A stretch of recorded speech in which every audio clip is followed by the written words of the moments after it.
c'est le temps d'aller jouer dans l'eau pour se rafraîchir un peu et de partir à la découverte des lacs de la Manicouagan.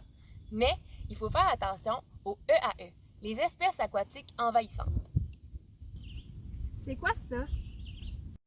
Une espèce aquatique envahissante, ça peut être un végétal, un animal ou un micro-organisme qui vient d'ailleurs et qui peut proliférer rapidement dans l'eau et être nuisible aux espèces indigènes. Ça peut être dangereux? Au niveau biologique, les EAE diminuent la biodiversité des milieux. Les espèces bouleversent les écosystèmes en volant la nourriture et les habitats des espèces natives.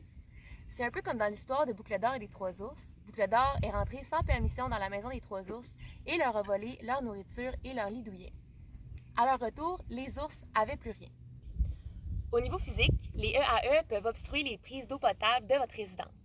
Elles peuvent aussi se loger sur les embarcations, les moteurs ainsi que l'équipement de pêche ou de chasse et les abîmer. Comment on fait pour pas en avoir? Pour limiter la propagation, il est recommandé de faire un bon nettoyage de son embarcation et de l'équipement si on veut visiter un nouveau plan d'eau. L'idéal, c'est d'avoir en sa possession une machine à pression à vapeur d'eau chaude et de nettoyer pendant 5 à 10 secondes toute l'embarcation et tout l'équipement. Si on n'en a pas, c'est pas grave, je vais vous montrer ce qu'on peut faire.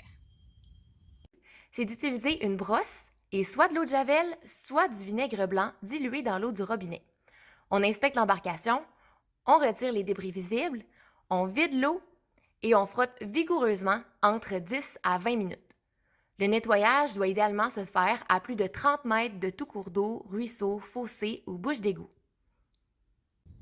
Juste avec ça, on diminue jusqu'à 85% les risques d'introduire et de propager des EAE. Si jamais vous n'avez aucun équipement, on vous conseille d'attendre au moins 5 jours consécutifs, sans pluie, pour permettre aux EAE qui se seraient logés dans votre embarcation de sécher et de ne pas envahir le prochain cours d'eau que vous allez visiter. Dans les lacs de la Côte-Nord, notre boucle d'or, c'est le mériophile à épis. Il n'est pas présent partout, mais c'est important de prendre les précautions nécessaires pour éviter sa propagation. Si vous avez besoin d'accompagnement ou de plus d'informations, n'hésitez pas à contacter l'organisme de bassin versant Manicouagan. Et rappelez-vous, adopter de bonnes pratiques de nettoyage, c'est encore plus simple que de faire une brosse et lavage.